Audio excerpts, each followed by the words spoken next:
I want to talk about Howard Lutnick. Howard Lutnick. The release of the Epstein Files is not going well for our Commerce Secretary at all. Okay, at all.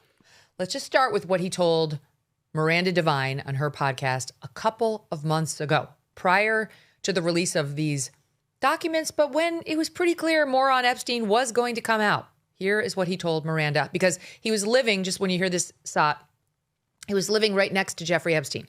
They shared a wall, and he's talking about how he got an invitation from Epstein's maid to come over and have coffee with Epstein. So Lutnick and his wife went over to have coffee with Epstein, who then is giving them a tour of his mansion, which shares a wall with Lutnick, and they walk into the dining room here. Yeah. And he opens the doors, and there's a massage table in the middle of the room. And candles all around and stuff. So I ask very insightful, cutting questions. I say to him, massage table in the middle of your house? How often you have a massage? And he says, every day. And then he gets weirdly close to me. Ooh. And he says, and the right kind of massage. Ooh. Now my wife is standing here. So she looks at me and I look at her and we say, I'm sorry, we have to go. And we left. And in the 6 or 8 steps it takes to get from his house to my house, my wife and I decided that I will never be in the room with that disgusting person ever again. Really? So I was never in the room with him socially, for business, or for even philanthropy. If that guy was there, I wasn't going because he's gross. Except none of that was true. None of the things about never seeing him again or walking. I don't know what he may have or not have said when he walked out of Epstein's house, but he definitely saw Jeffrey Epstein again multiple times, engaged in business dealings with him, and even went to his private island, Little St. James in the Caribbean, because he testified to it under oath a week ago on February 10th at a Senate hearing when he had to answer some tough questions about his relationship. Here's that soundbite 6. I did have lunch with him as I was on a boat going across on a family vacation.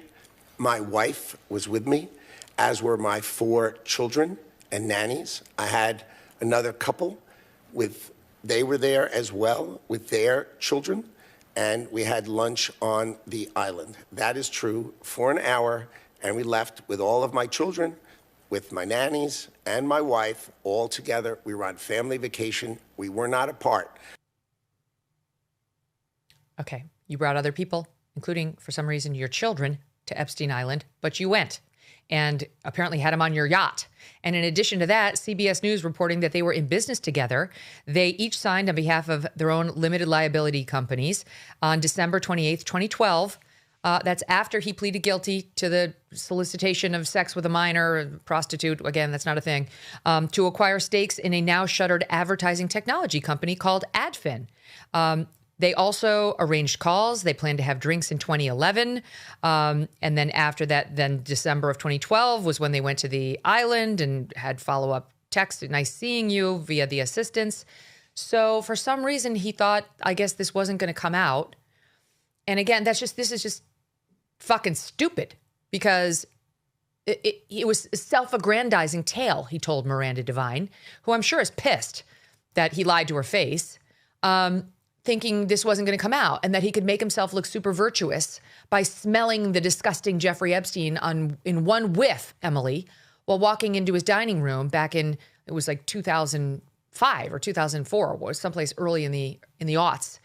And he knew full well he had gone to Little St. James Island well after that and after Epstein's conviction. Even for a globe-trotting billionaire like Howard Lutnick, going to that island, that particular island, is not something that you forget, let alone all of the other associations, the yacht, the meetings, the business transactions that Lutnick, we now know, had with Epstein. A lot of that is in, again, this new tranche that was available in the Justice Department's library just in the last month or so.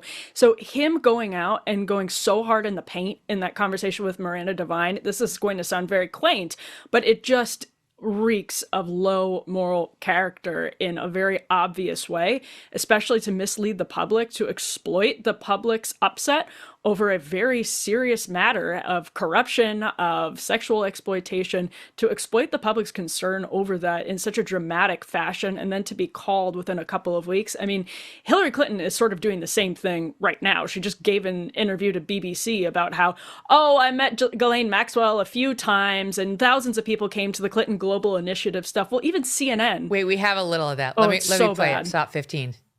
Let's watch. Just to be clear, do you regret the links that there have been? You know, we have no links. We have a very clear record that we've been willing to talk about, which my husband has said. He took some rides on the airplane for his charitable work. I don't recall ever meeting him. Did you ever meet Ghislaine Maxwell? I did on a few occasions, and thousands of people go to the Clinton Global Initiative. So it to me is not something that is really at the heart of what this matter is about. They are accused and in both cases were convicted of horrific crimes against girls and women. That should be the focus. And we are more than happy to say what we know, which is very limited and totally unrelated to their behavior or their crimes. And we want to do it in public. Just for the record, she and her husband had an entire war room set up to destroy the young women who were accusing her husband of disgusting sex acts with underage girls in at least some cases, but mostly overage.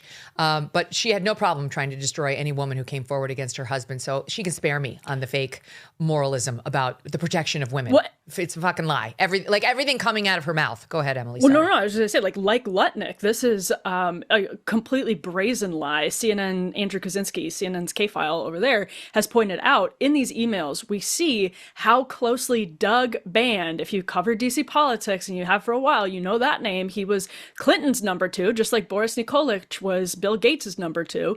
He was helping Doug Band and Ghislaine Maxwell set up the Clinton Global Initiative with funding, and Ghislaine Maxwell herself was pretty involved in the early stage of getting the Clinton Global Initiative off the ground. There are emails back and forth that are just so gross between Doug Band and Ghislaine Maxwell, where they're like calling each other boo-boo, and they're very, very, very close to say the absolute least. And so that is absurd. That's a completely misleading statement. And on top of all of that, people forget, in that Epstein Netflix documentary that came out a couple of years ago, there is a man, I think he was a maintenance man, his name is Scully. He's in the film saying he saw Bill Clinton. This is a guy, his name's out there, he's on camera saying he saw Bill Clinton at the island. So there's some significant evidence that these are big lies from the Clintons too. But I think honestly, Megyn, Howard Lutnick survives.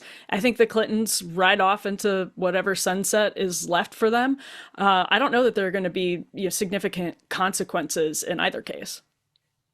There aren't. There's not going to be significant consequences for any of these people. I mean, for the most part, what we're seeing is just disgusting, debased, behavior, not necessarily illegal. And that's what's frustrating to so many of us, right? It's like, I don't know whether Bill Clinton violated any laws with Epstein or otherwise. I'm pretty sure his Clinton initiative stinks to high heaven, and that needs a full vetting and investigation, his foundation. But also, I don't know whether he committed additional crimes, and we're never going to have accountability, even if he did. Go ahead, Ryan. No, nannies, plural. I mean, come on. Yeah. Seriously? He's got 4 kids. Yeah. I got 4 kids. Like, plural? Maybe they're super young. Of course. But come on. I mean, Howard Lutnick is a billionaire, so it's like, I'm sure they outsourced virtually everything. And then he has the nerve to lie about it. It's just like, so we're on to you. You knew this was coming out. Why would you be so reckless? And where's your damn apology? You make yourself into a James Clapper. Not wittingly. This is supposed to be a more transparent administration. And what President Trump doesn't need is a liar in the position of Commerce Secretary about something as serious as your connections with Jeffrey Epstein. And it was such a bold-faced lie, Michael. Like, he not only was he in a room with him, he went to the guy's island. He started a business with him, reports CBS. I mean, about as bold as you could get. Yeah, it's bad to lie. I agree, it's bad to lie. I mean, I don't think he should have to step down for it. He didn't lie under oath. You know, I mean, he would probably himself say it wasn't a lie. He just forgot about it. I'm not supporting that at all. I agree it's bad behavior, but I don't think he should. I don't think he should have to step down for what we've seen so far. I'm not saying he should step down. He shouldn't step down. But wait a minute, though. He should take responsibility for his lie. Not just to anybody, but to Miranda Devine, who most of us on the right love and respect. He humiliated her, lied right to her face, and he had to have known at some level this was going to come out. And he owes her an apology, and he owes the rest of us an apology for lying to our faces. I will tell you, it's fine if he doesn't step down. I don't believe one word that comes out of his mouth from this point forward. Not one word. Not one word. Go ahead. Yeah, if we're going to say that Rumler should step down because of her lie, because if she was straightforward about what she was doing, she was literally his attorney, and so you'd be like, look, it was my job to give him the best possible counsel I could. I gave that to him. I now realize like the depth of his depravity. I regret it, but as an attorney, like I am, that's my job. Lutnick wasn't his attorney. Like he didn't have to go to the island. There was no professional reason. Maybe he couldn't get a reservation at Big St. James or whatever. But that's not an excuse to then like lie about it. He was on a yacht. Right. I think he was good. Yeah, he would have been fine. Yeah, he probably had some shrimp cocktail in the fridge. They were going to be there. They could get by. So it's the lie. It's the same thing. It's just and he's such a good liar. That's what's so I think scary about the Lutnick. It's like he's this incredible storyteller. Patrick Bateman moves in between the whisper and the like drama and he's got you captivated and you're like, and then if the story would have ended with, and I never saw him again except for when we got into business together and went to his island, and when I went over, we had some drinks and that was it. Like, but otherwise, never again. Other than that, and that business we started for CBS. Other than that, no. By the way, on the Hillary Clinton thing, CNN's Andrew Kaczynski points out Maxwell was an honored guest at the prestigious Clinton Global Initiative also conference at Chelsea's September wedding. 2013. Also, she was at Chelsea's wedding. But wow. But Hillary tries to make it sound like, maybe occasionally, but let thousands of people came to the go. wedding. Are thousands of people an honored guest and show up at your daughter's wedding? It was a lot, she's actually. the worst liar of all. Don't know if it was dating the guy who's throwing the Howard, conference. You could tell. Yeah, exactly. So she's a liar too. Megyn, I will just jump in and say, shout out to Norman Finkelstein. Norman Finkelstein is a very famous critic of Israel. And he's, as far as I can tell, the only person who just bluntly says to Epstein, I think Dershowitz is CC'd on the email, to basically go to hell because of these various accusations. He's the only person that seems to, represent good moral values, and I think that... I think Tina Brown kind of did that too. Okay. It must be said. I mean, can I just, we only have a couple minutes left. Yeah. Can I ask you, have you seen anything in the files about Trump that's worthy of study or follow-up? I've seen... go ahead, Michael. Right, go ahead. No, you go ahead. I was just going to say, I've seen a message that shows, it looks like Melania Trump reaching out to Ghislaine Maxwell in 2002. That may show, I mean, it's not huge, but that's one thing I haven't seen in a lot of places. Potentially Melania and Ghislaine had a little bit of a friendship that we don't know much about right now per that email. But that's just one thing that I've come across. I think Trump largely benefited from the fact that this tranche, all these documents seem to be dated like post 2006. And I think his friendship with Epstein was over then. When they were friends, they weren't big on emailing or texting, or at least not as evidenced by anything we've seen. Go ahead, Michael. Oh no, I was just going to say, following up on the Finkelstein thing, is just we saw, this brought down a major titan of the left in Noam Chomsky.